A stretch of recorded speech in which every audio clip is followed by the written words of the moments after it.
Yeah, so welcome everyone. So this is my special session talk for Computability in Europe 2022, and it's simultaneously a seminar at the University of Hawaii. And the topic is an incompressibility theorem for automatic complexity.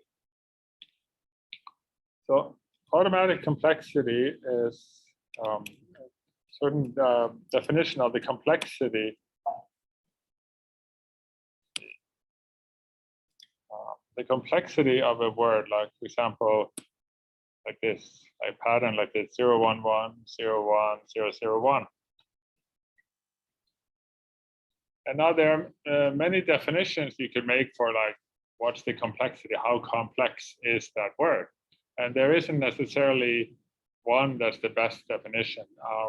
But the most famous is the Kolmogorov complexity, which says basically it's the length of the shortest piece of code in some programming language like C or Java or whatever that will print exactly that word. And for a short word like this, to print this, you'll probably just want to mention the whole word in your code. But if it was a word that was like millions or billions of digits long, you'd want to write a short program that will describe exactly what that word is, if there is a short one. But this Kolmogorov complexity, the problem is that it's not a computable function. So given the word X, it's not actually computable to find the Kolmogorov complexity. If it involves, printing the word using an arbitrary programming language. So instead, we can have this thing called automatic complexity. So that's the answer to this question: what should a good notion of complexity be? So maybe it should be computable, because then we can actually get answers to what is the complexity of the word. Obviously, we also want it to be well defined, but the thing about the Kolmogorov complexity is that it's not exactly well defined because it depends on the programming language. So like if you switch from Python to Java or to something else, then it's like everything gets like plus an unknown added arbitrary constant. So that's one way that maybe Kolmogorov complexity is not the best choice. So on the other hand, maybe we want the complexity of a word. It shouldn't just be something really simple like what fraction of the bits are zeros, or so maybe it should be somehow a little bit deep and mysterious. So maybe the problem of whether the complexity is less than, let's say, k, that should be maybe hard, like NP complete. That's a technical term there. And also it would be nice if the complexity was robust. And so mathematically robust usually means like there are several ways to define it that turn out to be the same thing. Okay, and the automatic complexity, which I'm going to define, that has some of these properties. Like it has it's computable, well-defined, but we're not sure yet exactly about the NP completeness and also the robustness. There is some open problem involving that. Okay, but let's step then aside from the general philosophical thoughts and just look at the mathematics. So we start with this definition of a deterministic finite automaton, which is like a little computer, but formally it consists of these 5 things. So it has a finite set of states, which you can think of as like, what's the state the computer is in? Like what is memory loaded up with and all these things. Then we have the alphabet, which just consists of maybe 0 and 1, so the symbols that can appear in our words.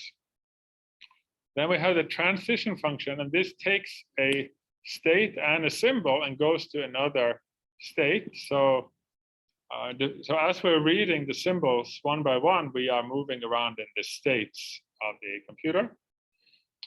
We also have an initial state where the computation starts. And we also have a set of final states. And so if we end up in a final state, then we say that the automaton accepted the word. let's see, I want to show an example of this in a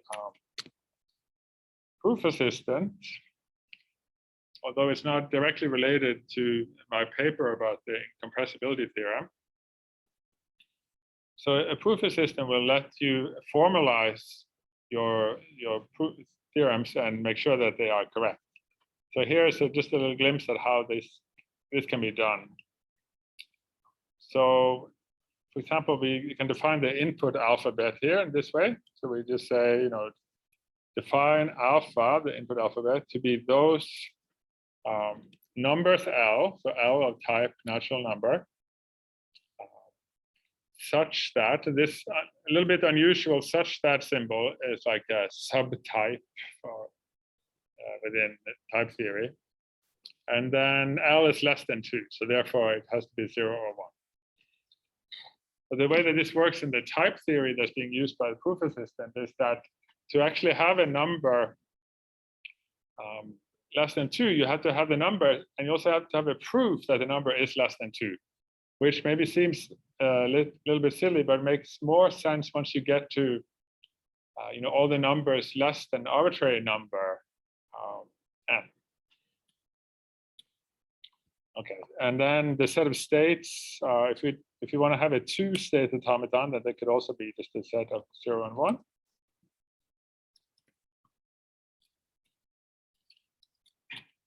Okay, and then here's an example of how we can define, let's see. Okay, so this is a non-deterministic finite automaton. So maybe let's make sure we define that first.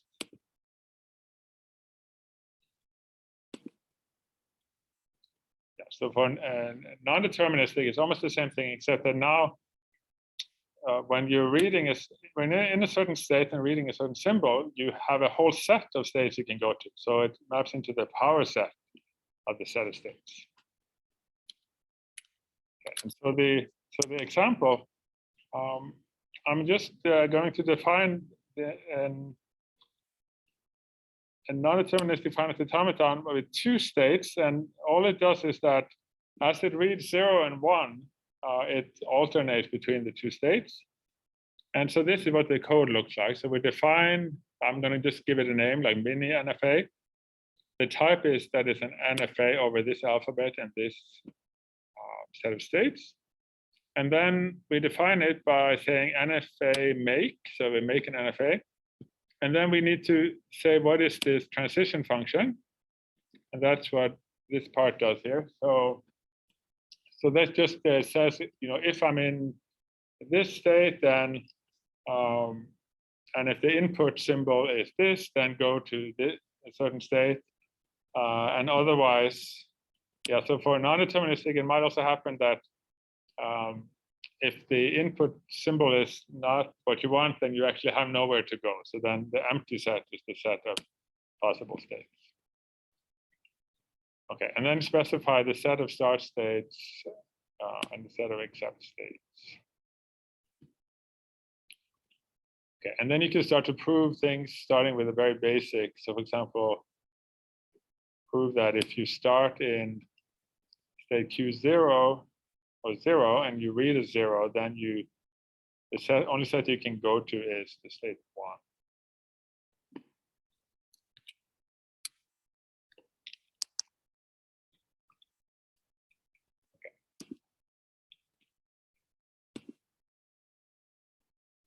So now let's get to what I alluded to already, that if we have a word, we might have that word accepted by the automaton.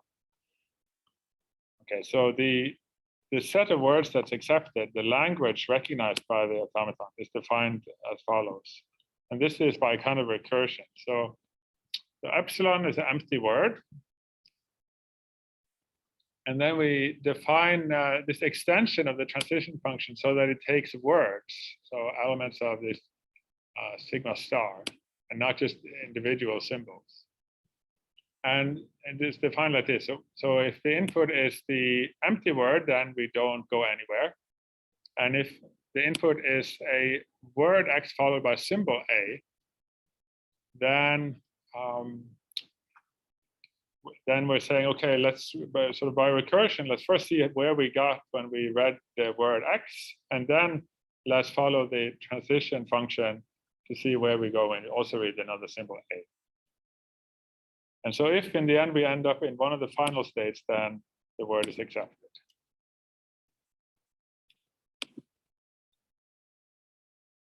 And we can do something similar for NFA.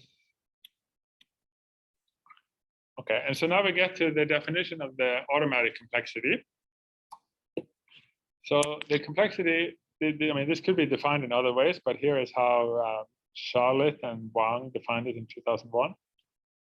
So the complexity of a word is the least number of states, so cardinality of the set of states, for DFA, so that among all the words of length, the same as the length of X, we only accept the word X. So we don't require that X is the only word that's accepted, but that is the only one of its length that's accepted. And so here's an example. So this is what we pictorially show a DFA as. So it has the two states Q0 and Q1. And then if we in the start state Q0, if we read a 0, then we stay there. And Q0 is also the accept state, or the final state, which is indicated by the double circle. And so 0 to the n, that means like n many zeros. So if we have any number of zeros, then we will just stay in the state Q0. But if we ever see a 1, we go to this other state from which we cannot ever escape, right? We can never leave that state. So that's kind of like a trash state or dead state. But so at any particular length, the only word that's accepted is just n that many zeros. I guess that's pretty clear in this simple example. Okay. So now if we get a little further into the technicalities here, so the way that you often want to specify these NFAs is by looking at the sequence of states that's visited as you're reading the word, whose automatic complexity the NFA is supposed to witness. So that's an accepting state sequence. And then we can now, let's see, if we let P of X and M be the set of accepting state sequences for X for the automaton M. So there may be, there may be more than one way in a non-deterministic finite automaton to accept the particular word. But if there's only one way to accept X, and there's no way to accept anything other than X of the same length, then we can say the NFA path uniquely accepts X. And then we can define the non-deterministic automatic complexity, which is a variation. So the original automatic complexity was deterministic. So the non-deterministic one to be the minimum number of states of an NFA that path uniquely accepts X. But then you can also consider just that an NFA should only accept X and no other word of the same length, the way that we did for DFAs. And a big open question, as far as I'm concerned, is whether that is the same thing. So whether, if you say there should be only one path along which you accept X, or you say X should be the only word that's accepted of its length, whether that gives you the same definition of complexity. And I checked up to maybe length 11 or something, that they're equal for all words up to length 11, but that's not saying so much. Okay, so that's one question. Are those two the same?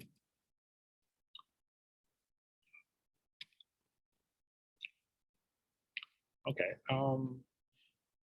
So now let's see.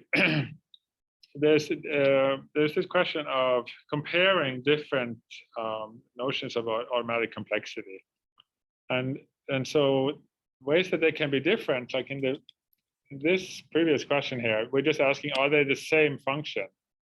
Like no matter what word you look at, you get exactly the same number out as the complexity.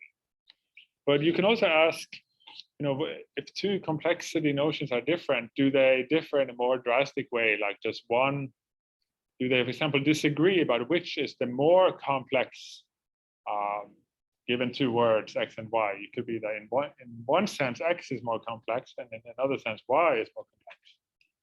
So that's the comparative disagreement here. So one example of that is if we, instead of counting the states, we count these arrows, so the transitions, then we get the edge complexity or transition complexity. And so here is an example to show that actually then we can have this comparative disagreement, that we count the number of states, that's AN, or we count the number of edges, that's EN, then those notions of complexity, they disagree about which is more complex of these two words. So 0, 0, 0, 1, 1, 1, 1 versus 4 zeros and then 1, 0, 0, 0. But this is the kind of result that you can just get by computation. So I have some code in Python actually that just searches through all automata of certain size. And so if the word is not too long, you can just search through all of them and check. So then in a way, then you have a proof that of this result, that there exist X and Y with certain property. But it doesn't give that there are infinitely many examples, right? So for that, you need more mathematical insight. And sometimes you get that insight by looking at these examples that are found by the computer, but sometimes that's not quite enough.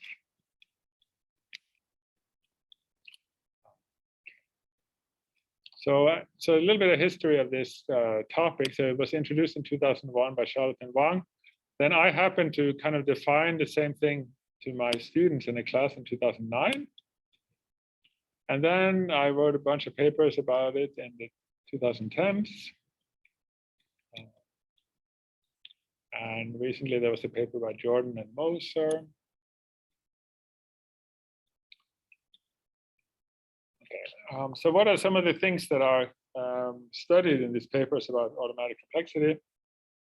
Well, one question is sort of a meta question, like how complex is the complexity itself? Like how hard is it to know what the complexity is? And there are some results like it's not, some related problems are not context-free languages and things like that. So you can also make a variation on the problem for equivalence relations, and then it becomes incomplete. So there's a lot that's not known, but some things are known. So here are some of these complexity classes like context-free, NP. And yeah, I also have some results about circuit complexity, which I think I won't talk about today. But so here's like a picture that you see this L23 is like a problem of determining whether the complexity of a word is more than the length divided by a certain constant. And this, you can prove that it is not very simple, but it's somewhat simple.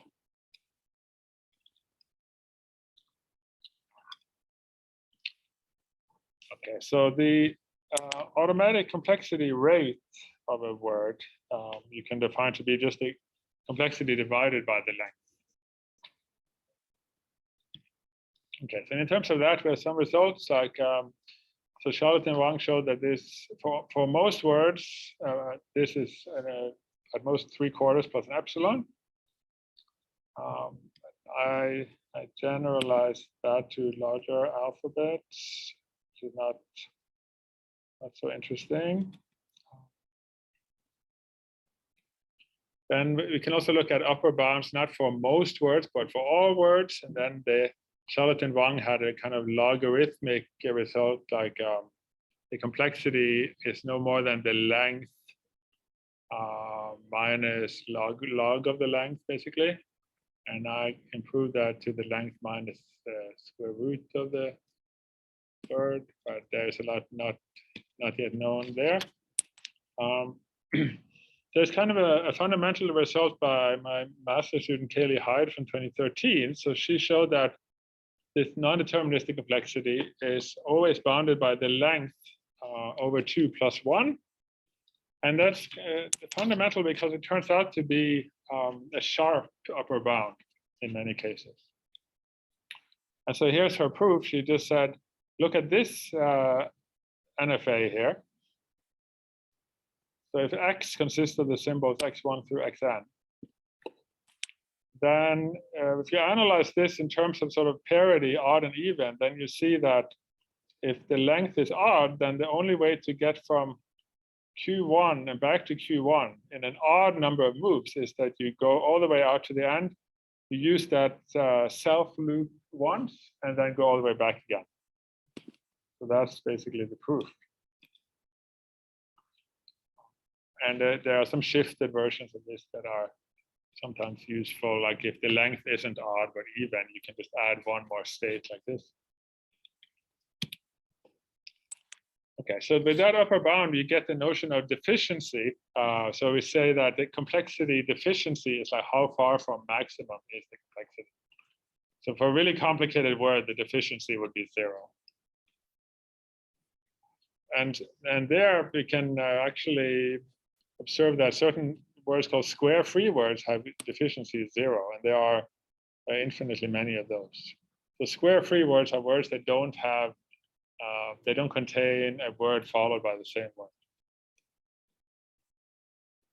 Okay, now coming to the theorem in the title of my talk. So Charlotte and Wang in 2001 had already showed that the complexity of almost all words is at least the length over 13. And they also said that Holger Peterson had told them that he knew how to strengthen that to the length divided by 7. But my result from 2021 is that actually we can improve this one more step to the length divided by 2 plus epsilon for any epsilon greater than 0. And so you see that's like almost totally sharp then, because well, in the non-deterministic case, n over 2 is like an upper bound. And then we have n over 2 plus epsilon. So that means that for each fixed epsilon, as the length goes to infinity, the fraction of words that have this lower bound goes to 1.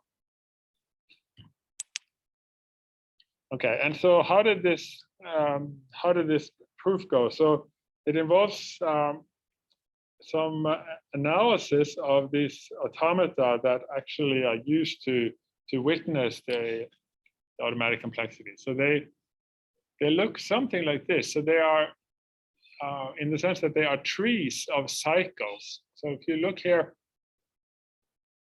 there is like 4 different kind of blobs or cycles in this picture. And so you see there's like a hexagon, and then another hexagon attached to that, and a triangle, and a cycle of length 2 as well.